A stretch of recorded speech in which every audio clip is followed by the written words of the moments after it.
मूलो ये सविशाहुडं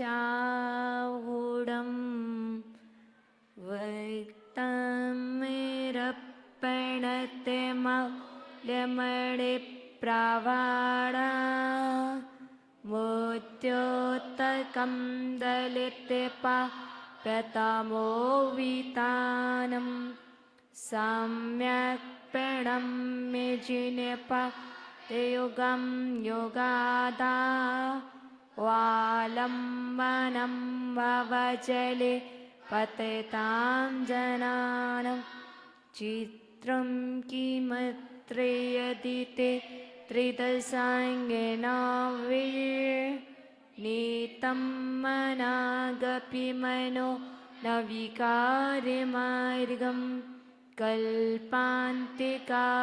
मरुता चलिता चलेन किं मन्दिराद्रिशिखिरं चलितं कदाचित् बोली देवादिदेविकजल्पितमतीतं कर्यादि ब्रह्मादिनाथ भगवान की परम पूजनीय आचार्य श्रीमान तुंग स्वामी की प्रातः स्मरणीय सारस्वत कवि नय चक्रवर्ती मम दीक्षा शिक्षा दाता आचार्य शिक्षक विभव सागर जी गुरुदेव की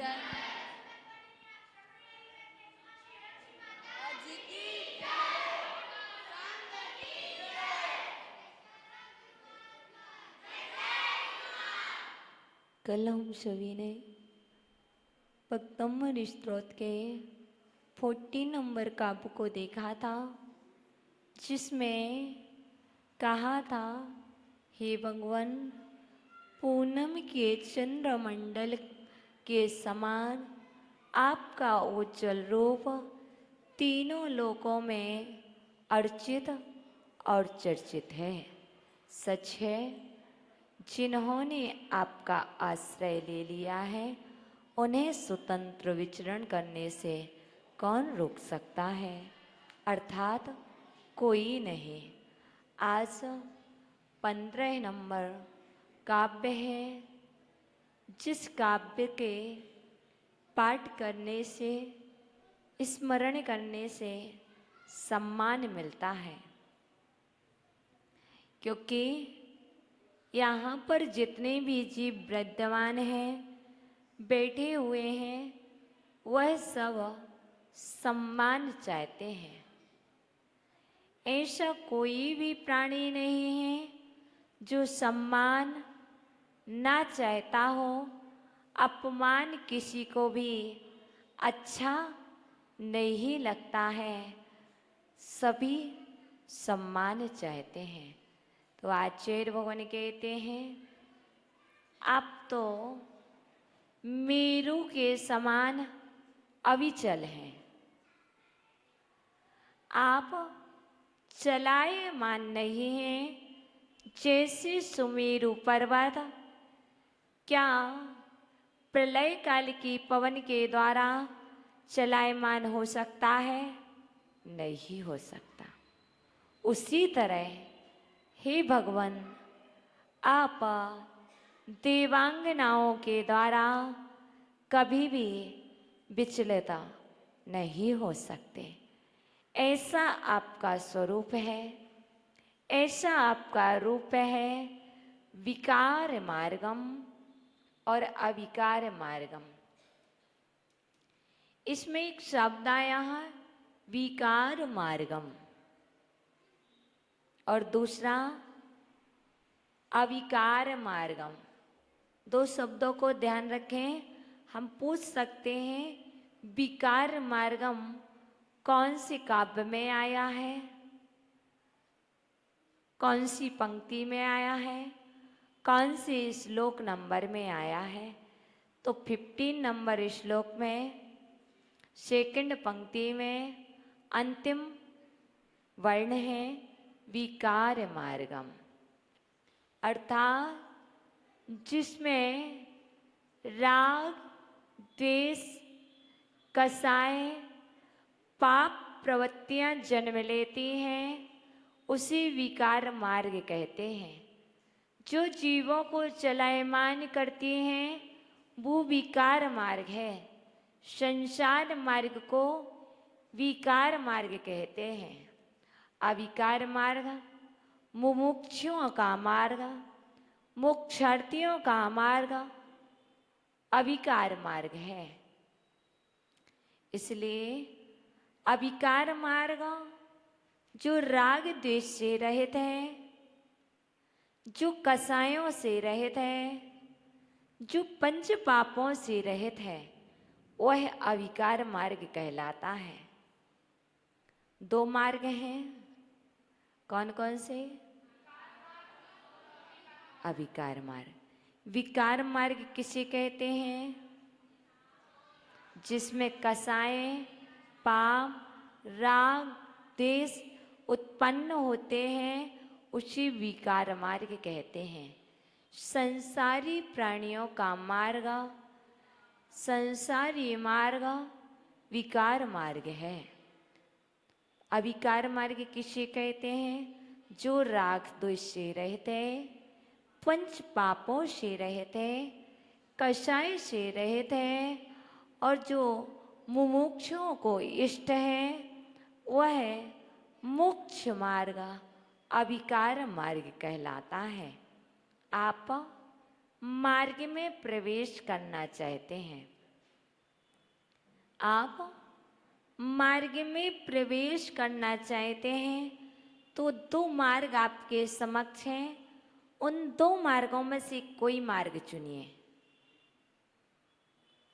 आप तीसरा मार्ग नहीं चुन सकते हैं। मात्र आपके पास चूज करने के लिए सिर्फ दो ही मार्ग हैं, या तो विकार मार्ग या अविकार मार्ग। आपको चुनने के लिए ऑप्शन दिया जाए तो आप कौन सा चुनेंगे?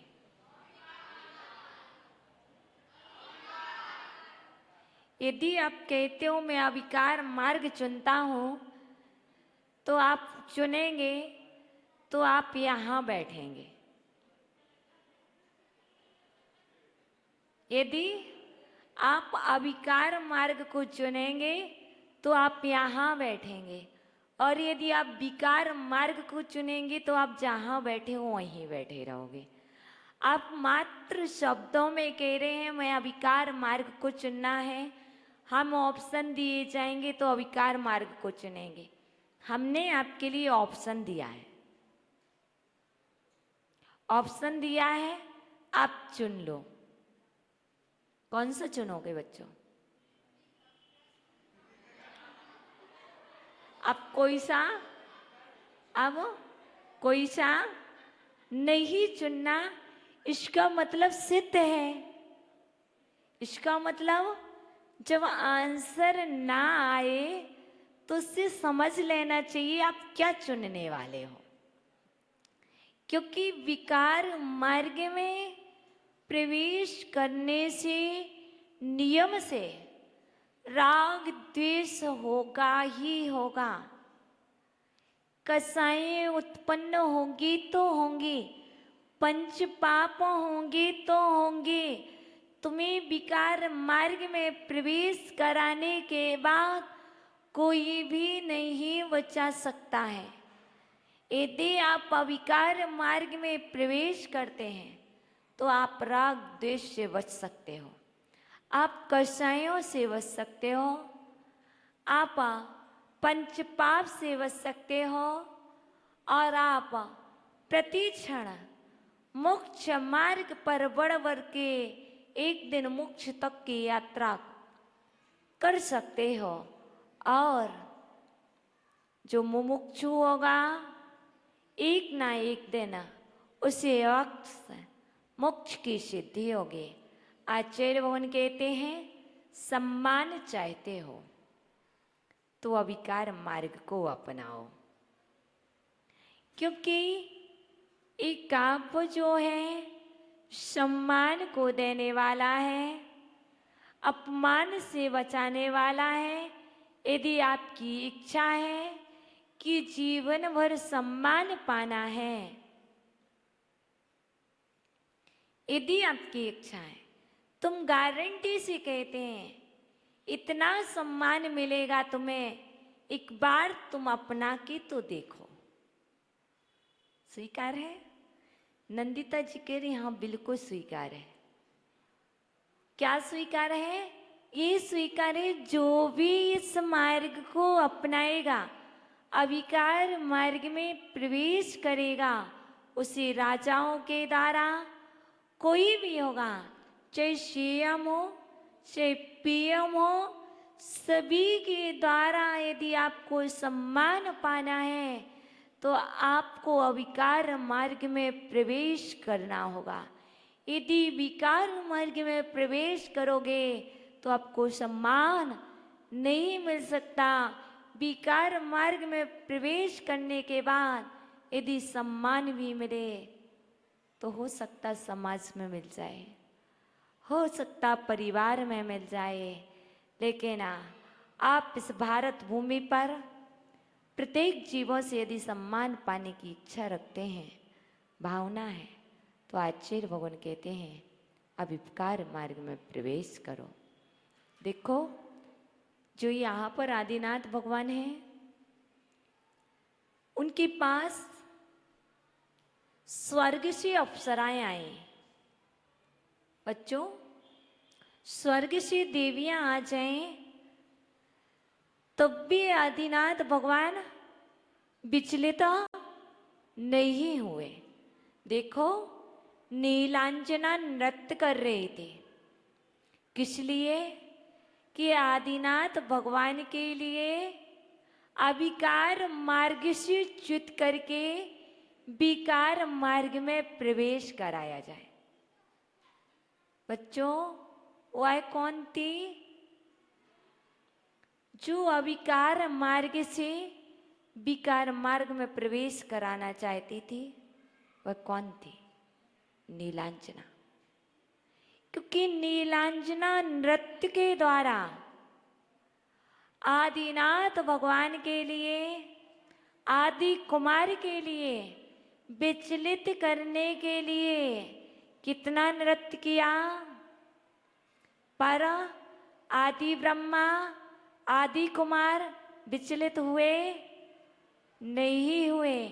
मृत्यु हो गई नीलांजना की और दूसरी नीलांजना आ गई और ज्यादा वैराग बढ़ गया।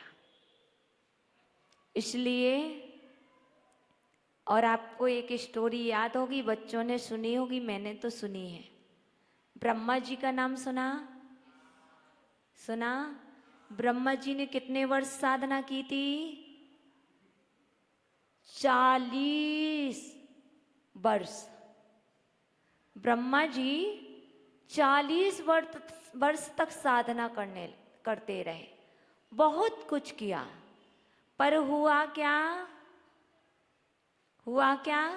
ब्रह्मा जी ने कहा यदि मेरी 40 वर्ष की साधना सत्य है तो मुझे इस साधना के बदले एक चेहरा तो है, दूसरा चेहरा मिल जाए। और मांगा था, क्योंकि जब ब्रह्मा जी साधना करने बैठे थे तब हुआ क्या? स्वर्ग से या कहीं से एक देवी आई और देवी की पायल की घुंघरू बज रही थी, मधुर मधुर आवाज। आंख बंद करके माना कि आप ब्रह्मा जी हो और आप आंखें बंद करके बैठे हो, और कोई देवी आए और पायल की घुंघरू बजे तो आप क्या करोगे? आंख खोलोगे। अब ब्रह्मा जी साधना कर रहे थे तो वो साधना में क्या कहते हैं, मैं पीछे मुड़ के क्यों देखो? क्योंकि जो वो देवी थी ना, वो देवी बहुत होशियार थी और वो देवी स्वर्ग से ब्रह्मा जी की परीक्षा लेने आई थी। क्योंकि बहुत सुन रखा था ब्रह्मा जी किसी के द्वारा चलायमान नहीं होते, तो स्वर्ग में देवी को मालूम चला और स्वर्ग से देवी मध्यलोक में आई और परीक्षा ले रही थी कि ब्रह्मा जी सच में साधना में इतने क्या है, निष्कंप है कि वो चलायमान होते कि नहीं। और हुआ क्या? देवी परीक्षा लेने आई। जब ब्रह्मा जी सामने मुख करके बैठे थे, तब वो देवी पीछे साइड आवाज करती है। बहुत प्यारी प्यारी मधुर आवाज करती है। अब ब्रह्मा जी का ध्यान में मन नहीं लगता है, तो वो सोचते हैं, कहते हैं मेरी यदि साधना सत्य है तो मुझे इस साधना के बदले एक चेहरा मिल जाए पीछे। अब साधना की है तो कुछ मिलेगा कि नहीं? आपने पुण्य किया है, पूजाएं की, तो आपको कुछ मांगोगे तो मिलेगा कि नहीं? अवश्य मिलेगा। और ब्रह्मा जी की 40,000 वर्ष साधना की थी। 10,000 वर्ष की साधना से एक पीछे चेहरा मिल गया।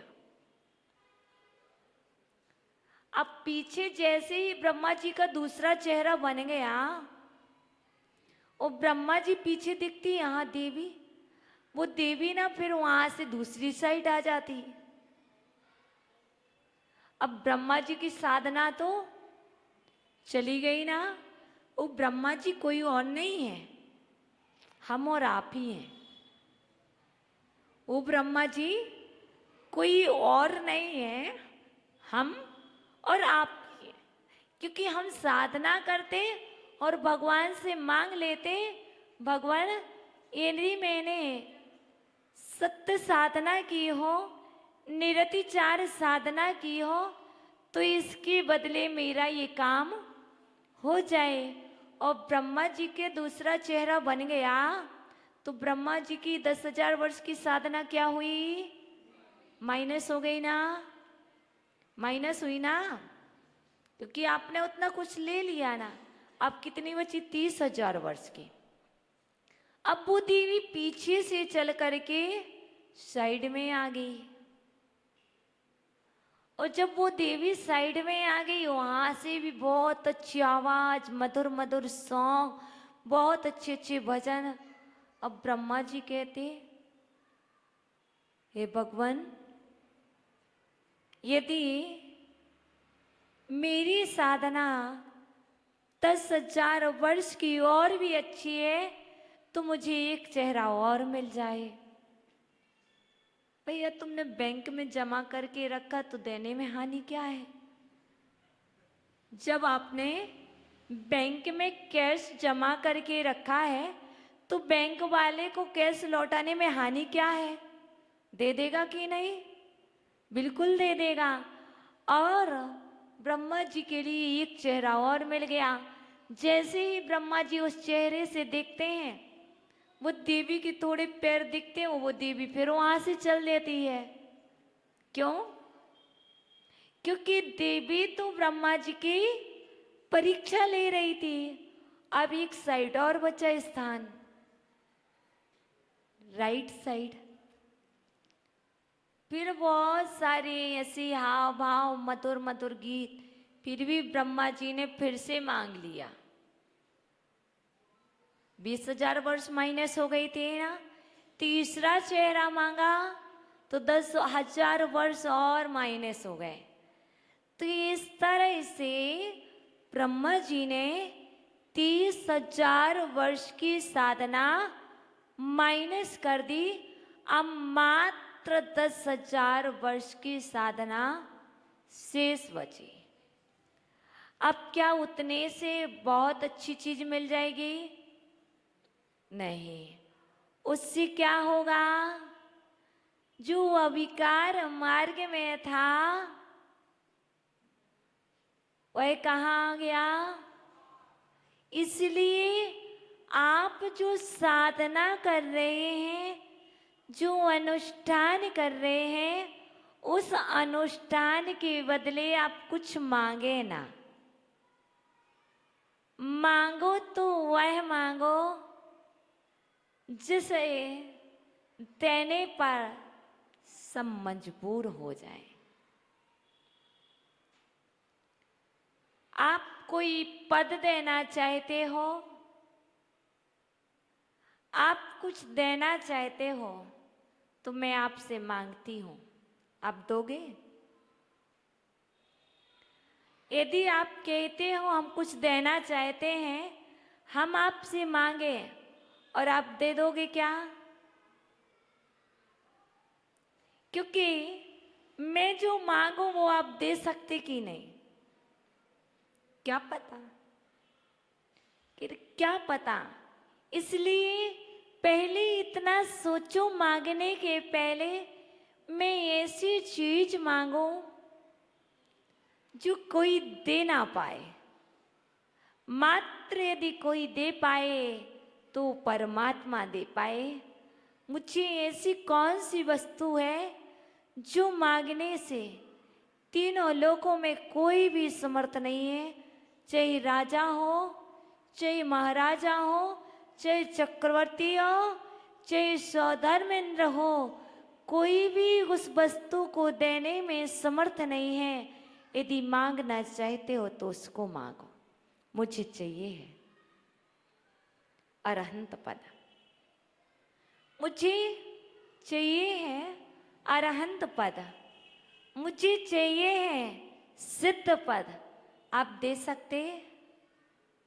यदि आप दे सकते हो तो दे दीजिए, स्वीकार हम करेंगे। पर मुझे नाम का नहीं चाहिए, मुझे नाम से सिद्ध नहीं होना, मुझे नाम के अरहंत नहीं बनना। मुझे तो भाव से अरहंत और भाव से सिद्ध, जिससे साक्षात मोक्ष की सिद्धि होती है, वह पद चाहिए। इसलिए इस जगत में जितने भी पद हैं, वह पद छूटने योग्य हैं, छोड़ने योग्य हैं। यदि कोई पद है शाश्वत पद, तो वह सिद्ध पद है। अरहंत पद भी छूट जाता है, मात्र यदि शाश्वत रहता है तो वो सिद्ध पद रहता है।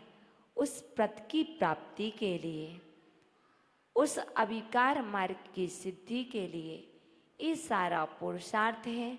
आपकी क्लास, आपका शिविर आपको अविकार मार्ग में प्रवेश कराने के लिए है। यदि आप अविकार मार्ग में प्रवेश नहीं किए तो आपका शिविर, आपकी क्लास में आना, आपका मंदिर आना, ये सब कुछ व्यर्थ है। इसलिए आज आपके यहाँ पर बांसवाड़ा डिस्ट्रिक्ट के जज आए थे दोपहर में, और वो बतला रहे थे मैं जैन नहीं हूं, मैं जैन नहीं हूं, मैं ब्राह्मण हूं। और आपके अध्यक्ष महोदय ने उनके लिए चेयर दी, पर वो चेयर पर नहीं बैठे। बांसवाड़ा डिस्ट्रिक्ट के जज थे, वो चेयर पर नहीं बैठे, वो जमीन पर बैठे। कहा चटाई ले लो। तो बोलते हैं यदि मैं जज बन करके जज के पद पर प्रतिष्ठित होकर के आऊंगा तो मैं कुछ ग्रहण नहीं कर पाऊंगा। यदि मुझे कुछ प्राप्त करना है तो मुझे बालक बन करके आना होगा। और उन्होंने 8 घंटे से अधिक बैठे। इतनी सारी काफ़ी चर्चाएं हुई कि उन्होंने तत्पर सूत्र की बात कही कि जब वो छोटे थे और उनके नगर में बेगमगंज में चातुर्मास हुआ कोई माता जी का, तो कह रहे थे मेरे माता पिता मंदिर भेजते थे और मैं तत्वार्थ सूत्र की क्लास पढ़ता था। और वो किस लिए आए थे बताओ? सिर्फ एक निवेदन करने कि माता जी आपका प्रवचन जेल में हो।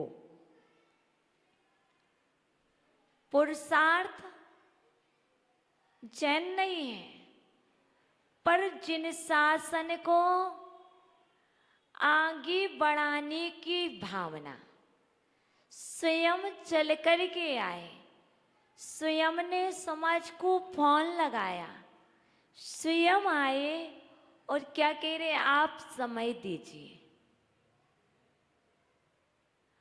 इसलिए मात्र माता पिता के संस्कार जो आपको गर्भ से मिले हैं और जो आपको पारिवारिक संस्कार, जो दादा दादी के संस्कार आपको परिवार से मिले हैं, वो जीवन में अवश्य कार्यकारी होते हैं। इसलिए मात्र शिक्षा महत्वपूर्ण नहीं है, शिक्षा के साथ साथ संस्कार भी बहुत महत्वपूर्ण है। आज शिक्षा को प्राप्त करने वाले, डिग्री को प्राप्त करने वाले संस्कार प्राप्त नहीं कर पाते हैं।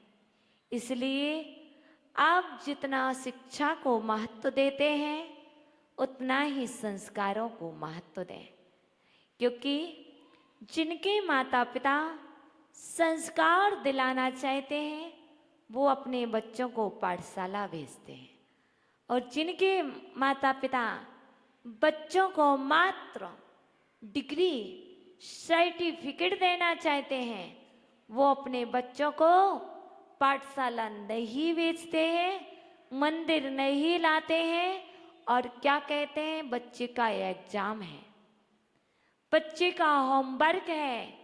कितना भी होमवर्क रहे, यदि माता पिता बच्चे को एक बार मंदिर लाएंगे तो उस पुण्य के उदय से वह शिक्षा, वह डिग्री और भी महत्वपूर्ण हो सकती है। इसलिए ये श्रद्धान माता पिता को बनाना है और ये संस्कार बच्चों के माइंड में सेव करना माता पिता का कर्तव्य है, दादा दादी का कर्तव्य है। यदि दादा दादी रहते हैं और पोता पोती को संस्कार नहीं देते तो वो दादा दादी किस काम के, वो दादा दादी किस काम के। हाँ, एक बात अलग है कि वो बच्चे संस्कारित नहीं होना चाहते, आप पुरुषार्थ करते हो, उसके बाद बच्चे यदि संस्कारित नहीं होते तो समझ लेना उनका भाग्य, उनकी भवितव्यता। इसलिए पहला कर्तव्य पुरुषार्थ करेंगे, पुरुषार्थ के बाद यदि सफलता ना मिले तो चिंता मत करना, क्योंकि जिसका जो भाग्य होता है उसके भाग्य को कौन बदल सकता है। जिसकी जो भवितव्यता होती है उसे वही मिलता है। इसलिए आप मेरू के समान अविचल हैं तो आप भी मेरू के समान अडिग रहें संस्कार देने, क्योंकि आप संस्कार की राजधानी में पैदा हुए हैं। ये बागड़ की धरती बांसवाड़ा संस्कार भूमि कहलाती है, ये धर्म नगरी कहलाती है, ये बागड़ का हृदय कहलाता है। और इस बागड़ के हृदय भूमि पर 400 परिवार में सिर्फ 50 लोग बैठे, शोभा देता क्या? 150 महिलाओं का महिला मंडल और 15 भी महिलाएं ना हो, शोभा देगा क्या?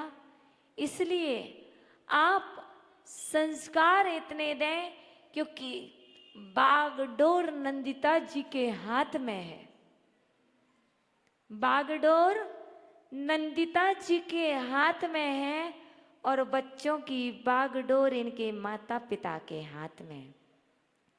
महिला मंडल की बागडोर नंदिता जी के हाथ में। कैसे टाइट करना? यदि लीडर ही कमजोर हो जाए तो क्या होगा। इसलिए लीडर हमेशा मजबूत होना चाहिए, सक्रिय होना चाहिए। यदि लीडर सक्रिय होगा तो पीछे के सदस्य एक्टिव सक्रिय होंगे। इसलिए हमारे लीडर आदि ब्रह्मा आदिनाथ भगवान हैं। जब वो अचल हैं, जब वो अविकार मार्ग में प्रवेश करते हैं तो हम सबके लिए भी अविकार मार्ग में प्रवेश कराते हैं। और यदि हमारे लीडर ही अच्छे नहीं होते तो हमें कैसे प्रवेश करा सकते हैं। इसलिए चलते हैं उन ब्रह्मा जी के पास, उन आदि ब्रह्मा के पास जो हम सबको मोक्ष मार्ग में प्रवेश कराएं, जो हमें प्रेरणाएं भरें कैसे रहना है। क्योंकि ये चित्त है, ये चित्त विचलित हो जाता है। इस चित्त को एकाग्र कैसे करें, ये उपाय हम भक्तम स्त्रोत से जानेंगे। चित्रम की मात्रा यदि ते त्रिदशांगिनाभिर नीतम मनागपि मनोना विकार्य मार्गम कल्पांतिकाल मरुता चलिता चलेना किम मंदिरात्रि शिखरम चलितम कदाचिता चित्रम किमत्रयदीते त्रिदशांगिनाभिर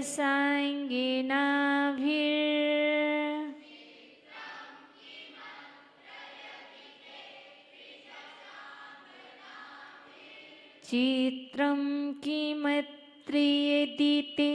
त्रिदशांगिनाभिर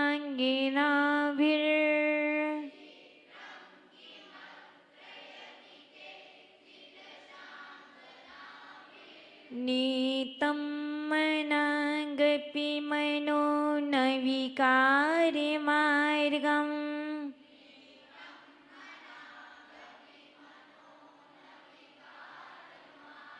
नीतं मनागपि मनो न विकार्यमार्गम्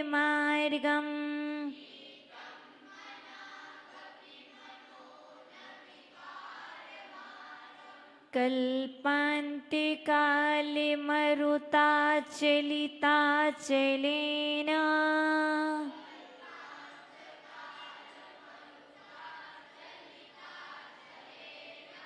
कल्पान्ते काले मरुता चलिता चलेना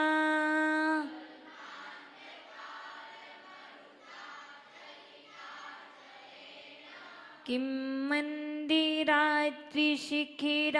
चलितं कदाचिता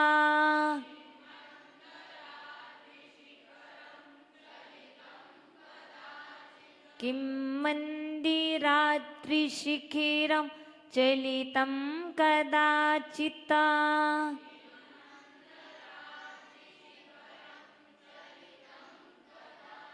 एक साथ उच्चारण करेंगे।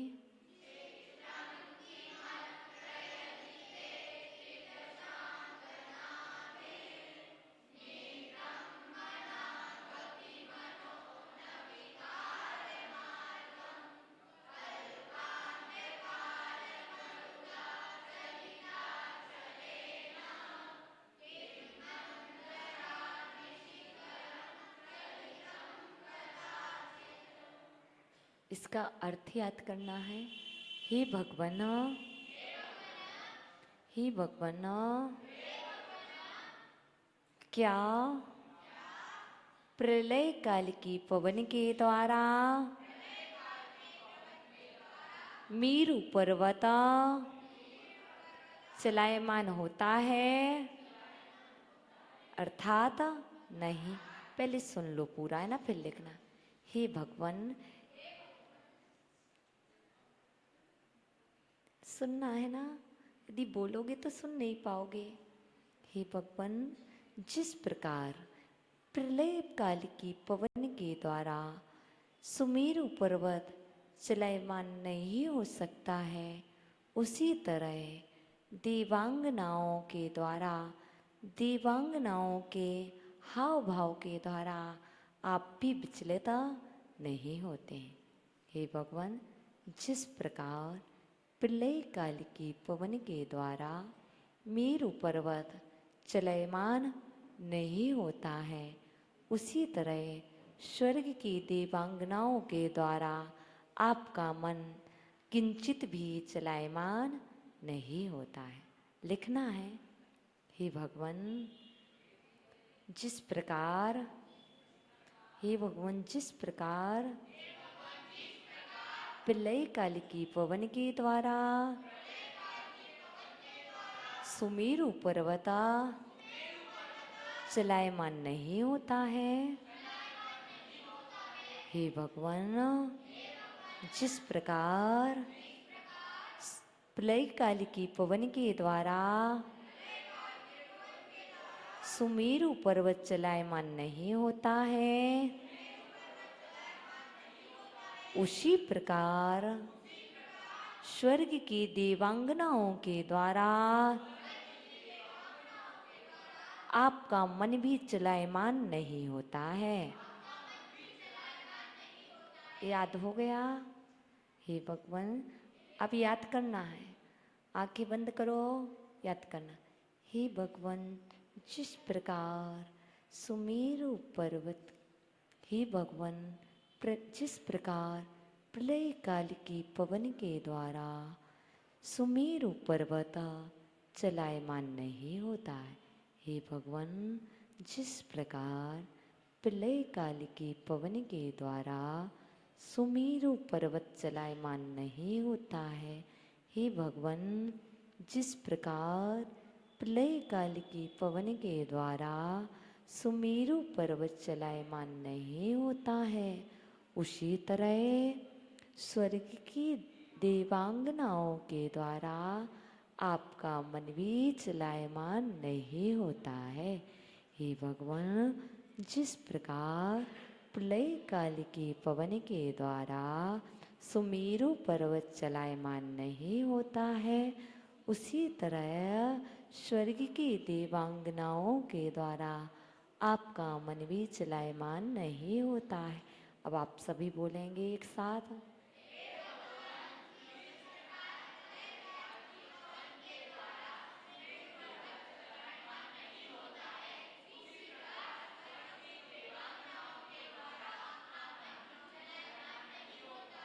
चलायमान भी कह सकते हो, विचलित भी कह सकते।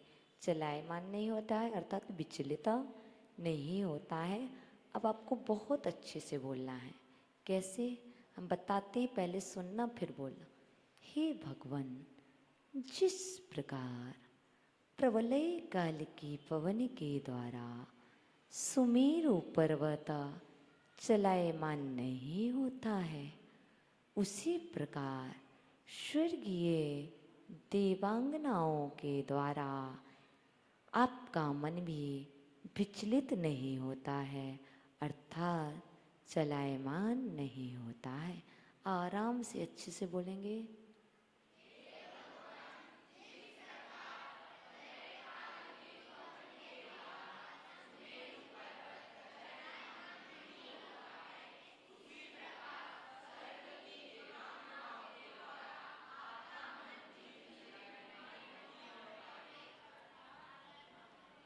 बहुत अच्छा। आर्जो खड़े हो जाओ, सुनाओ। माइक ले लो।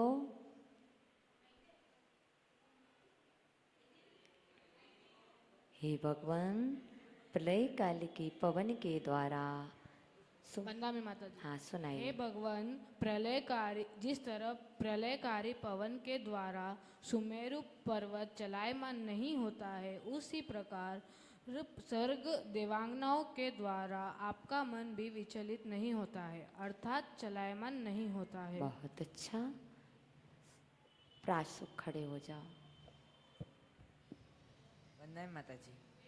हे भगवान, जिस प्रकार प्रलय काल के पवन के द्वारा सुमेरु पर्वत चलायमान नहीं होता है, उसी प्रकार स्वर्ग की देवांगनाओं के द्वारा आपका मन भी विचलित अर्थात चलायमान नहीं होता है। बहुत अच्छा। द्रव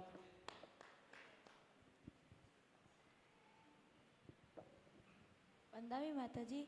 हे भगवान, जिस प्रकार प्रलय काल की पवनों के द्वारा सुमेरु पर्वत चलायमान नहीं होता है, उसी प्रकार स्वर्ग की देवांगनाओं के द्वारा आपका मन विचलित नहीं होता है अर्थात चलायमान नहीं होता है। बहुत अच्छा भैया, खड़े हो जाओ। वंदावी माता जी। हे भगवान, जिस प्रकार प्रलय काल की पवनों के द्वारा पवन के द्वारा आप सुमेरु पर्वत चलायमान नहीं होता है, उसी प्रकार स्वर्ग की देवांगनाओं के द्वारा आपका मन भी चलायमान नहीं होता है। बहुत अच्छा। बहनों में कौन? हाँ भैया, खड़े हो जाओ।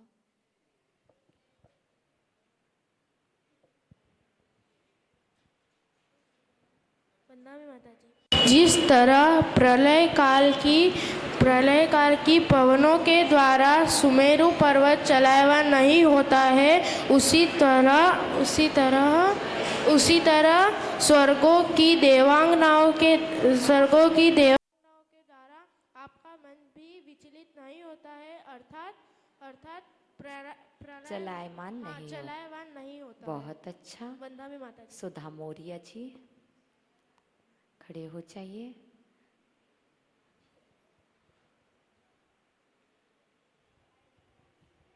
वंदे माता जी। हे भगवान, जिस प्रकार प्रलय काल की पवन के द्वारा सुमेरु पर्वत चलायमान नहीं होता है, उसी प्रकार स्वर्ग की देवांगनाओं के द्वारा आपका मन भी विचलित नहीं होता है अर्थात चलायमान नहीं होता है। बहुत अच्छा। और कोई महिलाओं में? हाँ गुड़िया, बहन खड़े हो जाओ। हाँ बहन। वंदामी माता जी। हे भगवान, जिस प्रकार प्रलय काल की पवन के द्वारा सुमेरु पर्वत जलायमान नहीं होता है, उसी प्रकार स्वर्ग की देवांगनाओं के द्वारा आपका मन भी जलायमान नहीं होता है अर्थात विचलित नहीं होता है। बहुत अच्छा। इस तरह से आज का 15 नंबर का हुआ, जो सम्मान सौभाग्यवर्धक है। इस काव्य की रिद्धि है ओम ह्रीम अर्हम नमो 10 पुबीणम ज्रौम ज्रौम नमः। ओम ह्रीम अर्हम नमो 10 पुबीणम ज्रौम ज्रौम नमः। इसका जाप मंत्र है ओम अप्रतिचक्राय ह्रीम नमः। ओम अप्रतिचक्राय ह्रीम नमः। बहुत सारे मंत्र, 3 मंत्र हैं, पर हमने आपको सबसे छोटा बताया है, क्योंकि मंत्र कोई भी हो, चाहे छोटा हो चाहे बड़ा हो, कार्य तो पुण्य तो सबसे मिलता है। ओम अप्रतिचक्राय ह्रीम नमः। इस तरह से आपके अभी तक 15 काव्य हो गए। पहले काव्य की रीति नमो जिणाणम, नमो ओहि जिणाणम, नमो परमो ही जिणा, नमो सब्बो ही जिणाण, नमो अनंतो ही जिणाणम, नमो कोट बुद्धीण, नमो बीज बुद्धीण, नमो पादाणुसारीण, नमो संभिर्ण सोदाण, नमो स्वयं बुद्धाण, नमो पत्ते बुद्धाण, नमो बोहि बुद्धाण, नमो ओजो मदीण, नमो बेउल मदीण, नमो 10 पुपेण। इस तरह से ये 15 रिद्धि आपकी पूर्ण हुई हैं।